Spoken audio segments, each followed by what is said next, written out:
The cargo ship, Defiant Dawn, drifted through the dark space between stars. Its hull was scratched and worn from countless journeys. Inside the small cockpit, Captain Sarah Chen checked her navigation display one more time. She was 3 hours away from the human colony on Kepler 442b. The colonists were waiting for medical supplies and food that could keep them alive for another month. Sarah had made this run 12 times before. Each time the HFY Empire tried to stop her. Each time she found a way through. The Empire controlled this entire sector of space. They did not want humans here. They especially did not want humans helping other humans. The warning alarm buzzed. Sarah looked at her scanner display. Her heart sank. Red dots filled the screen like angry stars. There were so many that the computer could not count them all. It simply showed the number as 999 plus. Sarah knew what this meant. The HFY had brought everything they had. She opened the communication channel. Static filled the air for a moment. Then a deep, harsh voice spoke in broken human language. Human vessel, this is Commander Zextai of the HFY Empire. You will stop your ship. You will surrender your cargo. You will leave this space and never return. Sarah looked out her small window. In the distance, she could see the massive HFY dreadnought ships. They were dark metal beasts, each one 10 times larger than her cargo ship. Around them, smaller warships moved like hunting animals. The entire fleet stretched as far as she could see. Negative, Commander, Sarah replied. I have medical supplies for the Kepler colony. People will die without them. The alien voice laughed. It was a sound like metal scraping against stone. Look around you, human. We have brought 1 million soldiers. 1 million ships. You are one person in one small ship. Do you think you can fight us all? Sarah smiled grimly. The HFY always thought this way. They believed that bigger numbers always won. They had conquered 17 star systems using this simple idea. Send enough ships, bring enough soldiers, and the enemy would surrender. Commander, let me tell you something about humans, Sarah said. We have a saying. It's not the size of the dog in the fight. It's the size of the fight in the dog. Your words mean nothing. Surrender now or we will destroy you. Sarah looked at her cargo hold scanner. Medicine for sick children. Food for hungry families. Water purification tablets for people who had been drinking dirty water for months. She thought about the message she had received from Colony Administrator Williams. Please hurry, Captain Chen. We lost 3 more children yesterday. The fever is spreading. I'm going to make you an offer, Commander, Sarah said. Let me through and nobody has to get hurt today. This time the alien laughter was louder. You threaten us? 1 human threatens 1 million HFY soldiers? I'm not threatening you. I'm giving you a chance to be smart. Sarah's hands moved across her control panel. She was not preparing to surrender. She was preparing for war. Her cargo ship had systems that the HFY did not understand. Humans built their ships differently. Every tool could become a weapon. Every system could be used in ways that no other species had ever imagined. The HFY ships began to move closer. They formed a perfect sphere around Sarah's ship. 1 million soldiers, just like the commander had said. Sarah could see them on her scanner. Each ship carried 50 soldiers. Each soldier was twice the size of a human. Each soldier had weapons and armor that could punch through steel. But Sarah was not afraid. Her grandfather had told her stories about old Earth wars, about 300 Spartan soldiers who held off an army of 300,000, about a few dozen fighter pilots who defeated thousands of enemy planes, about humans who always found a way to win when everyone said they could not win. You know what your problem is, Commander? Sarah said into the communication channel. You think numbers are everything. But humans learned a long time ago that numbers are just numbers. What matters is how you use them. Enough talk. Surrender or die. Sarah looked at her reflection in the dark window. She was 34 years old. She had short black hair and tired eyes. She had been flying cargo runs for 8 years. Before that, she had been a military pilot. She had fought in the border wars against the Centauri pirates. She had seen what humans could do when they were pushed into a corner. Computer, activate protocol Thermopylae, she said quietly. The computer's voice was calm and professional. Protocol Thermopylae activated. Warning. This protocol is designed for combat against overwhelming odds. Proceed? Proceed. The ship's systems began to change. Mining lasers powered up. Cargo manipulation fields started charging. Navigation deflectors switched to combat mode. The Defiant Dawn was no longer just a cargo ship. It was becoming something the Kethvar had never seen before. "Last chance, human," Commander Zextai said. "Surrender now." Sarah opened a new communication channel. This one would broadcast to every ship in the Kethvar fleet. When she spoke, her voice was clear and strong. "This is Captain Sarah Chen of the human vessel, Defiant Dawn. You have demanded my surrender. You have threatened to kill me if I do not give up my mission. Let me explain something to you about humans. We do not surrender. We do not give up. We do not stop fighting until the job is done." She paused and looked at the massive fleet surrounding her ship. "You brought 1,000,000 soldiers to stop one human. That tells me something about you. It tells me that deep down you know exactly how dangerous we are. Otherwise, why would you need so many ships to stop one cargo vessel?" The communication channel was silent for a moment. Then Commander Zextai spoke again. His voice was colder now. "You are insane. No species fights when they cannot win. Commander, you're about to learn why humans are different from every other species you've conquered. We don't fight because we think we can win. We fight because it's the right thing to do. And sometimes that makes all the difference." Sarah's hands hovered over the weapon controls. She thought about the children on Kepler 442b. She thought about the families waiting for food. She thought about her grandfather's stories of impossible victories. "Computer, begin tactical analysis. How do we turn their numbers against them?" Analysis complete. Enemy formation creates multiple tactical vulnerabilities. Large fleet size prevents effective coordination, recommending hit-and-run tactics using confined space advantages. Sarah smiled. The Kethvar had made their first mistake. They had brought too many ships. In the empty space around her cargo vessel, 1,000,000 soldiers would get in each other's way. "Commander Zextai," she said, "you asked if I think I can fight you all. The answer is no. I don't think I can fight you all. I know I can." The alien fleet began to move. Weapons charged, shields activated. 1,000,000 soldiers prepared to destroy one human cargo ship. Sarah Chen prepared to show them why numbers meant nothing when you were fighting someone who refused to lose. The battle was about to begin. Sarah Chen's fingers danced across the control panel of the Defiant Dawn, to the Kethvar fleet watching her. It looked like she was running a basic system check.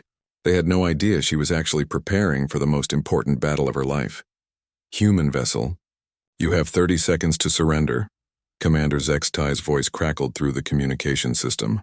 "Our weapons are locked onto your ship. You cannot escape." Sarah continued her work without answering. She pulled up the ship's historical database and began uploading files to the communication array. Her grandfather had always said that the best weapon humans had was their stories. Today, she was going to prove him right. The Kethvar ships moved closer. Their formation was perfect from their point of view. A complete sphere with her cargo ship at the center. Every angle covered. Every escape route blocked. It was the same formation they had used to defeat 17 different species across the galaxy. But Sarah saw something different. She saw 1,000,000 ships trying to coordinate in a space barely large enough for 1,000. She saw communication channels that would jam when everyone tried to talk at once. She saw a formation that looked strong but was actually fragile. "Computer, show me the Kethvar military history files," she said quietly. Data flashed across her screen. The Kethvar Empire had won every major battle in the same way. They showed up with overwhelming numbers. The enemy took one look at the massive fleet and surrendered. Simple and effective. It had worked for 300 years. "Computer, have the Kethvar ever fought an enemy that did not surrender when outnumbered?" "Negative. Kethvar records show no instances of prolonged combat against numerically inferior forces." Sarah nodded. That was exactly what she had hoped to hear. The Kethvar had never learned how to fight a real war. They only knew how to intimidate enemies into giving up. "Time to give them an education," she said. Sarah opened the communication channel again. This time she made sure it would reach every ship in the fleet, not just the command vessel. "Attention, Kethvar fleet. This is Captain Sarah Chen. Before we begin, I want to share something with you. I want to tell you about my species. I want you to understand what you are really fighting." She pressed a button and images began broadcasting to every Kethvar ship. Ancient cave paintings showing humans hunting massive woolly mammoths. Pictures of early human tribes surviving ice ages that killed most other species on Earth. 50,000 years ago, my ancestors were small, weak creatures on a dangerous planet. We had no claws, no fangs, no thick hide. Every other animal was bigger and stronger than us. By your logic, we should have died out in the first winter. More images flashed across the screens of a million HFY ships. Humans building tools. Humans taming fire. Humans working together to bring down predators 10 times their size. But we did not die. We learned. We adapted. We turned our weaknesses into strengths. We made tools from stones. We made weapons from sticks. We learned that the biggest animal in the forest could still be brought down by small creatures who refused to give up. Commander Zextai's voice interrupted the broadcast. Your history lessons will not save you, human. Surrender now. I'm not trying to save myself, Commander. I'm trying to save you. Sarah continued the broadcast. Now the images showed human warfare through the centuries. The Battle of Thermopylae, where 300 Spartans held off hundreds of thousands of Persian soldiers. The Battle of Agincourt, where a few thousand English archers defeated a massive French army. The Warsaw Ghetto Uprising, where a handful of rebels fought the entire Nazi war machine. You see, Commander, humans have spent their entire history learning how to win when winning should be impossible. We have studied every form of warfare. We have mastered every kind of fighting, and we have never ever learned how to give up. The images kept coming. Vietnam, where a few thousand guerrilla fighters defeated the most powerful military in human history. Afghanistan, where mountain tribes held off 2 different superpowers. David and Goliath, where a shepherd boy killed a giant with a single stone. Sarah could see the HFY ships on her scanner. Some of them were beginning to drift slightly out of formation. The perfect sphere was developing tiny gaps. The crews were getting distracted by the historical broadcast. Computer, begin protocol Thermopylae combat sequence. Stage 1. Stage 1 initiated. Mining laser array reconfigured for precision targeting. Sarah's cargo ship had been built for mining operations on dangerous asteroids. The laser array could cut through solid rock for hours without overheating. More importantly, it could target multiple points simultaneously with computer-controlled precision. You want to know the real difference between humans and every other species you have conquered? Sarah continued her broadcast. Every other species fights until the odds turn against them. Then they surrender or retreat. Humans are the only species that fights harder when the odds get worse. She showed them images of human soldiers charging machine gun nests, firefighters running into burning buildings, doctors staying with patients during plagues, mothers defending their children against impossible odds. We do not fight because we think we can win. We fight because something is worth fighting for. And when humans decide something is worth fighting for, the universe itself cannot stop us.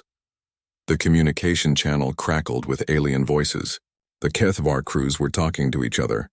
Sarah's computer automatically translated their words. Did you see those battle images? 300 against 300,000? How is that possible? The humans must be exaggerating. Commander, maybe we should reconsider this attack. Commander Zextai's voice cut through the chatter. Silence. The human is using psychological warfare. Do not listen to her lies. All ships prepare to fire on my command. Sarah smiled. The commander was smart enough to recognize what she was doing. But it was too late. She had already planted seeds of doubt in the minds of a million soldiers. Computer, Stage 2 of Protocol Thermopylae. Stage 2 initiated. Cargo manipulation fields configured for gravitational displacement.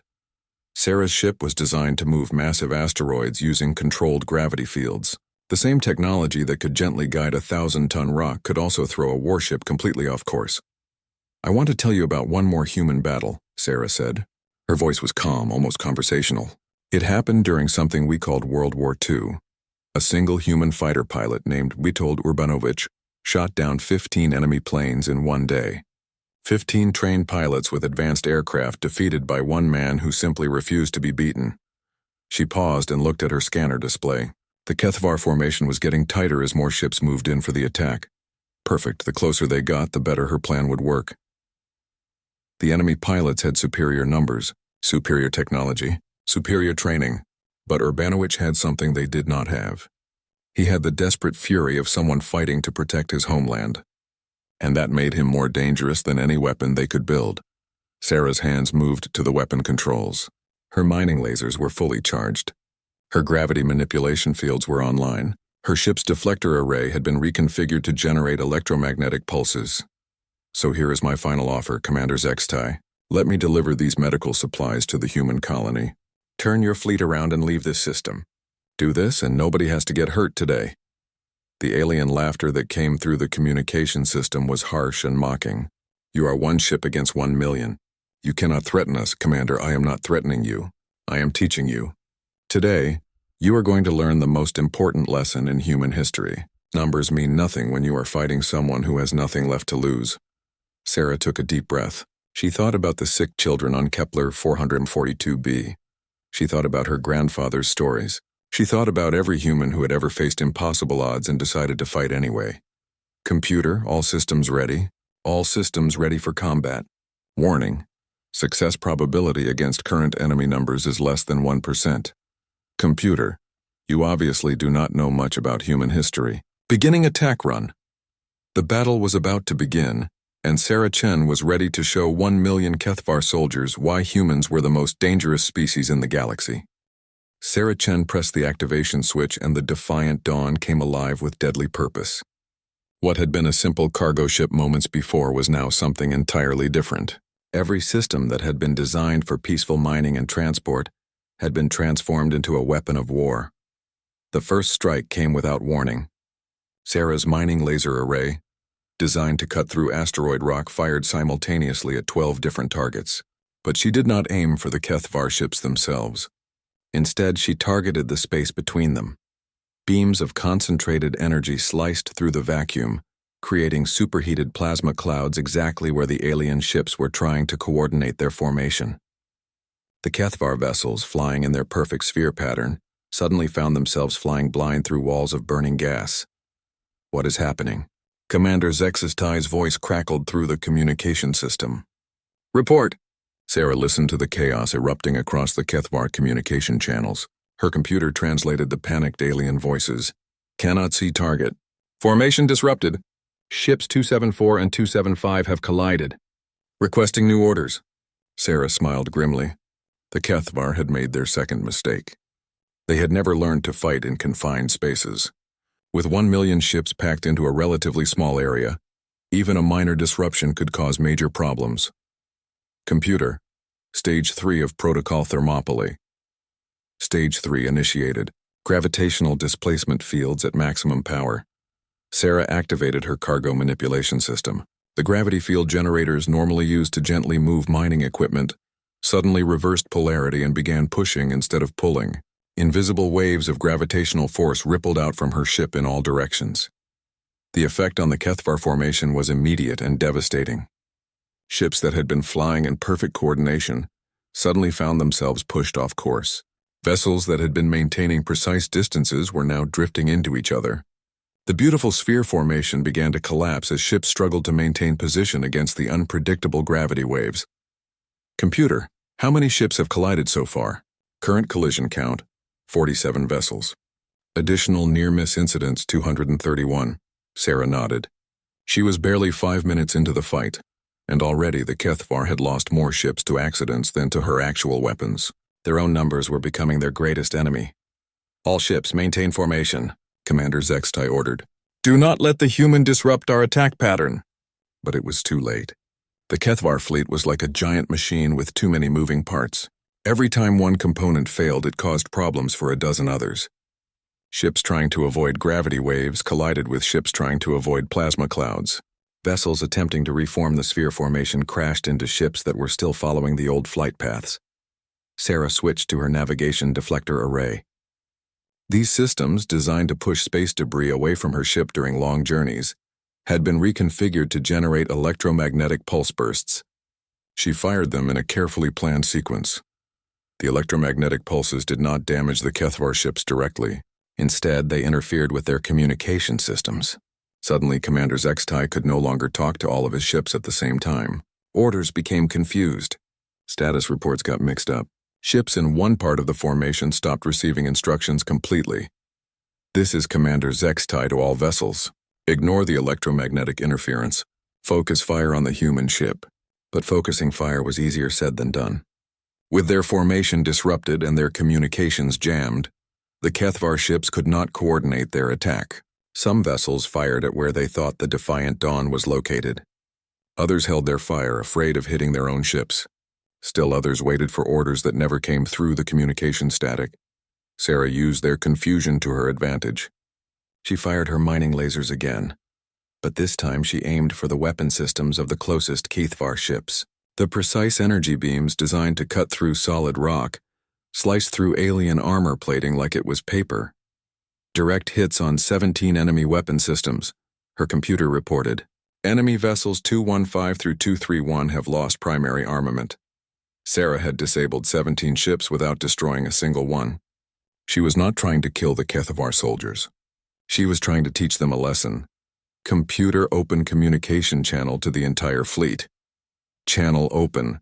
Attention HFY forces. You have now been fighting one human for exactly 7 minutes. In that time, you have lost 47 ships to collisions, 17 ships to weapons damage and coordination control over approximately 300 additional vessels. Would you like to know why this is happening? The communication channel filled with angry alien voices, but Sarah continued speaking. This is happening because you have never learned how to fight a real war. You have only learned how to intimidate enemies into surrendering, but intimidation does not work against humans. When you threaten a human, you only make them more dangerous. Sarah fired her gravity manipulation fields again, this time in a rotating pattern. The invisible waves of force swept through the HFY formation like ocean currents, pushing ships in different directions and creating even more chaos. Computer. Enemy status report. Enemy formation integrity down to 32%. Communication efficiency reduced by 67%. Collision incidents continuing at rate of 4 per minute. Sarah activated her emergency broadcast system. This sent her voice directly to every ship in the fleet, bypassing their damaged communication systems. I want to tell you about something humans call asymmetric warfare. It means using the enemy's strengths against them. Your strength is numbers. You brought 1 million soldiers to fight one cargo ship. But in confined space, numbers become a weakness. Too many ships means too much confusion. Too much confusion means you defeat yourselves. She fired her mining lasers again, creating more plasma clouds in strategic locations. The superheated gas formed barriers that divided the HFY fleet into smaller groups. Ships on one side of a plasma wall could not coordinate with ships on the other side. During our Second World War, human submarines used similar tactics against enemy convoys. The larger the convoy, the easier it was to disrupt. One small submarine could scatter dozens of cargo ships just by attacking at the right time and place. Commander Zextai's voice cut through the chaos. All ships withdraw to safe distance. Reform at coordinate 779.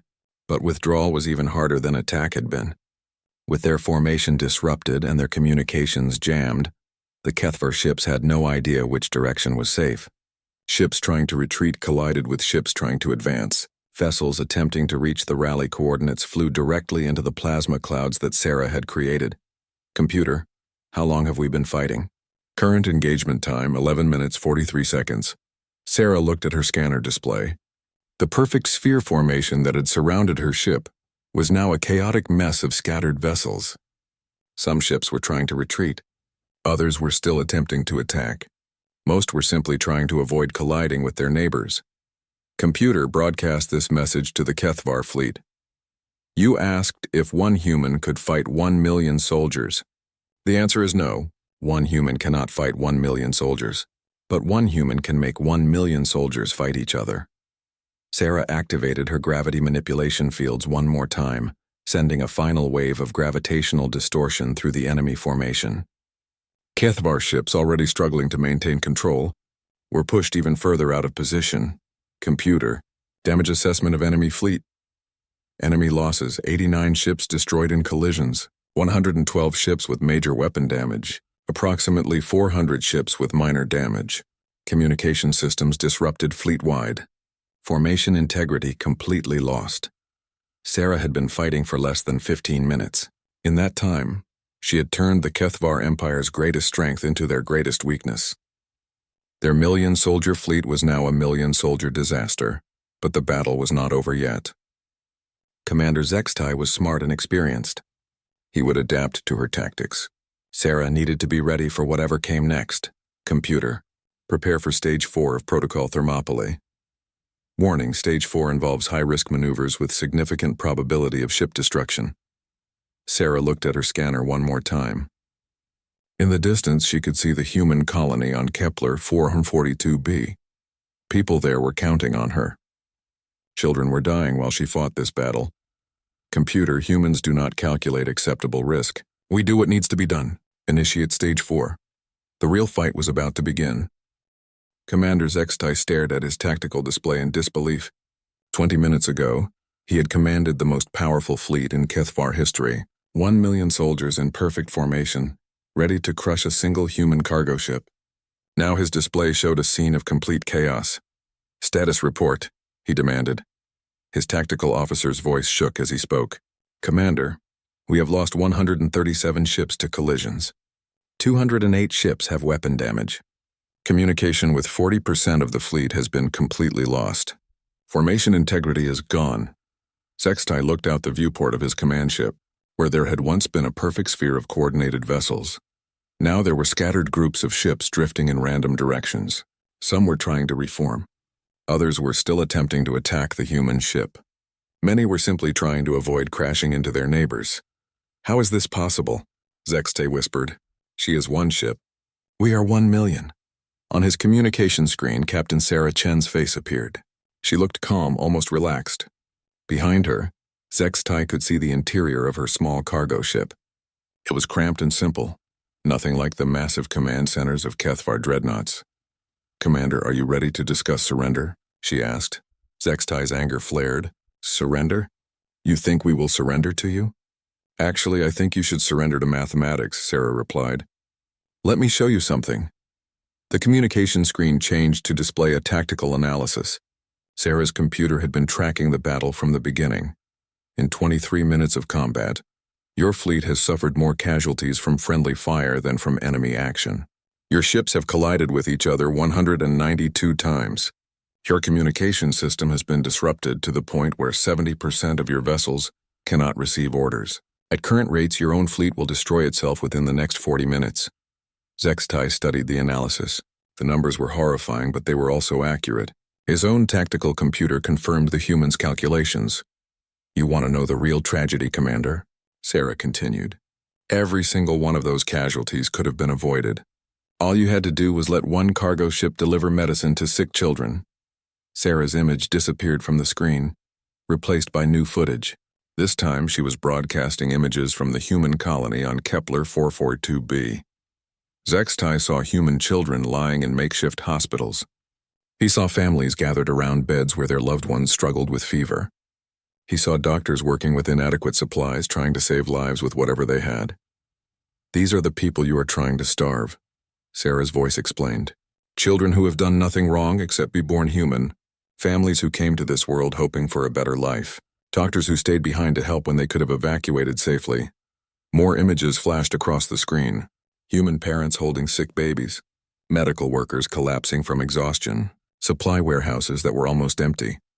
"I have antibiotics that could cure the fever killing these children. I have food that could feed hungry families for weeks. I have water purification systems that could prevent disease outbreaks. All of this is in my cargo hold, Commander. All of this could be saving lives right now instead of sitting here while we fight." Zextai felt something he had never experienced before in combat. It was not fear of dying. It was fear of being wrong. For 300 years, the HFY Empire had conquered other species and told themselves it was necessary for security. They had always assumed that other species were threats that needed to be eliminated. But these images showed something different. They showed humans who were not preparing for war. They were preparing for survival. They were not building weapons. They were building hospitals. "Computer," Zextai said quietly. "Display human military installations in this system." Scanning. No significant military installations detected. Human population is primarily civilian with basic defensive capabilities only. Zextai stared at the report. His empire had brought 1 million soldiers to fight against farmers and doctors. Sarah's voice continued the broadcast. "Let me tell you about human history, Commander. We have fought wars for thousands of years. We have seen what happens when fear makes people do terrible things. And we learned something important. The greatest victories are not won by destroying your enemies. They are won by proving that enemies do not have to exist at all." The screen now showed images from human history, former enemies working together after wars ended. German and American soldiers helping each other rebuild after World War II. Former Soviet and American astronauts working together in space. Japanese and American scientists collaborating on peaceful projects. Humans learned that today's enemy can become tomorrow's friend, but only if you give them a chance to choose friendship instead of forcing them to choose war. Sexti's communication officer spoke quietly. "Commander, we are receiving surrender requests from 47 ships. Their captains are asking permission to withdraw from combat." "Denied," Sextai replied automatically, but for the first time in his military career he wondered if that was the right answer. Sarah's tactical display appeared again. "Commander, I want to show you something else. Computer display projected casualties if this battle continues." New numbers appeared on screen. If the fight continued at the current rate, the Kethvar fleet would lose approximately 800 ships to accidents and friendly fire before they could destroy Sarah's cargo vessel. 800 ships, 40,000 soldiers. 40,000 of your people will die to stop medical supplies from reaching sick children, Sarah said. "Is that really what the Kethvar Empire stands for? Is that really what you want to be remembered for?" Sextai closed his eyes. He thought about his own children back on the Kethvar homeworld. What would he do if they were sick and someone tried to prevent medicine from reaching them? "Commander," his tactical officer reported. "The human ship is moving." Sextai opened his eyes and looked at his display. The human cargo ship was no longer holding position at the center of the disrupted formation. Instead, it was beginning to move toward the edge of the fleet. "She is trying to escape," his weapons officer said. "Should we pursue?" But Sextai realized that Sarah was not trying to escape. She was giving his fleet room to reorganize. She was offering him a chance to end the battle without losing face. "All ships," he announced, "cease fire. Maintain current positions." Sarah's voice came through the communication system one more time. "Commander, I am going to continue to the human colony. You can try to stop me or you can let me go. Either way, this battle has already taught you something important." "What is that?" Sextai asked. "Numbers mean nothing when you are fighting for the wrong reasons, but they mean everything when you are fighting for the right ones. Today, one human fought 1 million Kethvar soldiers, but I was not really fighting alone. I was fighting for every sick child on that colony. I was fighting for every parent waiting for medicine. I was fighting for every doctor trying to save lives with inadequate supplies." Sarah paused, and when she spoke again, her voice was gentle. "How many people were you fighting for, Commander? How many Kethvar children would be safer if the human colony died? How many Kethvar families would be helped if those medical supplies never arrived?" Sextai stared at his tactical display. He commanded 1 million soldiers, but for the first time in his life he could not think of a good reason why they were fighting. The human cargo ship continued moving toward the edge of his fleet. Soon Sarah Chen would be gone and the battle would be over, but the questions she had asked would remain. Sextai realized that this battle had changed everything. Not just for him, but for the entire Kethvar Empire. They had learned something today that would force them to reconsider everything they thought they knew about war, about enemies, and about themselves. The most dangerous lesson of all was the simplest one. Sometimes, the people you are fighting are not your enemies. Sometimes they are just people trying to do the right thing, and sometimes that makes them more dangerous than any army. The cargo ship Defiant Dawn drifted through the gap in the Kethvar fleet formation. Around Sarah Chen, 1 million alien soldiers watched in silence as she passed. No weapons fired. No ships moved to intercept her. The most powerful fleet in the galaxy simply watched as one human cargo ship continued its mission. Sarah kept her hands on the controls, ready to resume fighting if necessary. But her scanner showed something unprecedented in Kethvar military history. The alien fleet was holding position. They were letting her go. "Captain Chen," Commander Sextai's voice came through the communication system. "Request permission to speak." Sarah was surprised. In all her previous encounters with the Kethvar, they had never requested anything. They had always demanded, "Permission granted, Commander." "Captain, I must ask you something. When you began this battle, did you truly believe you could defeat our entire fleet?" Sarah considered the question carefully. "Commander, I did not begin this battle to defeat your fleet. I began this battle to complete my mission. There is a difference." "Explain this difference." "When humans fight to defeat an enemy, we fight until the enemy surrenders or dies. But when humans fight to protect something, we fight until that something is safe." Today I was not trying to destroy your ships. I was trying to get medical supplies to people who need them. Commander Zextai was quiet for a long moment. And you were willing to die for this mission? Commander, every human who has ever made a cargo run to the outer colonies knows the risks. We know the Kethvar Empire controls this space. We know you have orders to stop us, but we also know that people are counting on us. So yes, I was willing to die to complete this mission. Sarah's ship cleared the outer edge of the Kethvar formation. Ahead of her, the human colony on Kepler 442b grew larger in her viewport. She was less than an hour away from delivering the supplies that could save dozens of lives. Captain Chen, Zextai said, I am ordering my fleet to escort your ship to the human colony. Sarah almost dropped her controls. Excuse me? You heard correctly. The Kethvar Empire will escort your medical supplies to their destination. Commander, I do not understand. Your orders are to prevent human ships from reaching the colonies. My orders are to protect the security of the Kethvar Empire, Zextai replied. Today I learned something important about security. Sometimes the greatest threat to your security is not your enemies.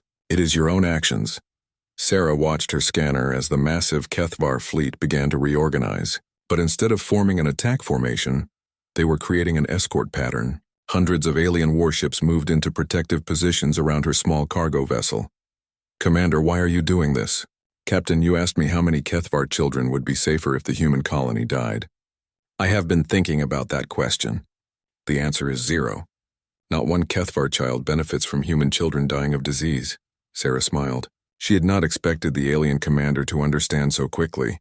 You also asked how many Kethvar families would be helped if medical supplies never reached human families. Again, the answer is 0. Human medicine does not compete with Kethvar medicine. Human food does not reduce Kethvar food. By preventing your cargo runs, we have gained nothing except the hatred of your species. The escort formation was complete now. Sarah's small cargo ship flew at the center of a protective sphere formed by some of the most powerful warships in the galaxy. It was the exact opposite of what had happened an hour earlier. Computer, Sarah said quietly, record this for the historical database. Today might be the most important day in human-Kethvar relations. Recording all communications and tactical data, her computer replied. Commander Zextai continued speaking. Captain, I have a proposal for you and your species. I am listening. The Kethvar Empire wishes to establish formal diplomatic contact with the human colonies. We wish to discuss terms for peaceful coexistence in this region of space. Sarah was stunned. For 8 years she had been making supply runs past hostile alien fleets. The idea that those same aliens might want to negotiate peace seemed impossible. Commander, I am just a cargo pilot. I do not have authority to negotiate for the human government. I understand. But you have something more important than authority. You have the respect of your people and the trust of my fleet. Today you showed 1 million Kethvar soldiers what humans are truly capable of. Not just in war, but in dedication to protecting others. Sarah looked at her scanner display. The human colony was 30 minutes away. Soon she would be unloading antibiotics and food supplies. Children would live who might otherwise have died. Families would eat who might otherwise have gone hungry. What exactly are you proposing, Commander? I propose that you deliver your supplies to the human colony as planned. But instead of returning to human space alone, I request that you allow a small Kethvar diplomatic ship to accompany you. Let us speak to your leaders about ending this conflict permanently. Sarah thought about the proposal. It made sense from a military standpoint. The Kethvar had just learned that their overwhelming numerical advantage was not as useful as they had believed. They had also learned that humans would fight desperately to protect their colonies. A negotiated peace would benefit both species. Commander, I will deliver your proposal to the human government, but I need something from you in return. Name your terms. I need safe passage for all human medical and food supply runs to the outer colonies. Not just today, but until formal negotiations are complete. People are dying, Commander. They cannot wait for diplomats to finish talking. Agreed. All human humanitarian missions will have safe passage through Kethvar space. Sarah felt a weight lift from her shoulders. She had been making dangerous supply runs for years, never knowing if each trip might be her last. The idea that future runs might be safe was almost too good to believe. Commander, can I ask you something? Of course. When your empire first expanded into this region, what were you trying to achieve? Zextai was quiet for a moment. We were trying to protect our people from potential threats. The Kethvar have been invaded before. We learned to strike first rather than wait to be attacked. And now I realize that we may have created the very threats we were trying to prevent. By attacking human colonies, we forced humans to become our enemies. Perhaps it is time to try a different approach.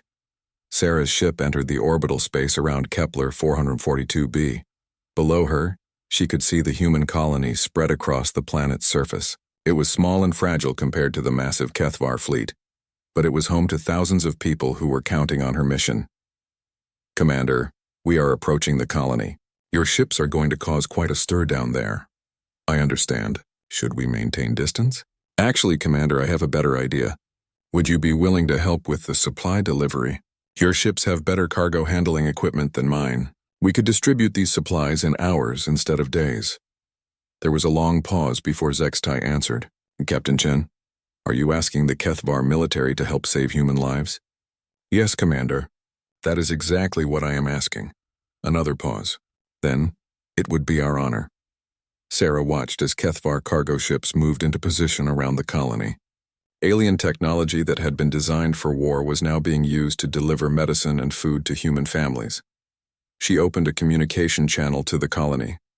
Kepler Base, this is Captain Chen aboard the Defiant Dawn. I have your medical supplies, food shipments, and some unexpected help with delivery. The response from the colony was immediate and excited. Captain Chen! Thank God you made it through. We lost 2 more children yesterday, but Dr. Martinez says the antibiotics you are carrying will stop the outbreak. Colony Base, prepare for supply delivery. And you might want to prepare for some very unusual cargo handlers. Sarah looked at her scanner one more time. The Kethvar fleet was no longer a threat. It was no longer an enemy force trying to stop her mission. Instead, it had become something unprecedented in the history of both species. It had become an ally.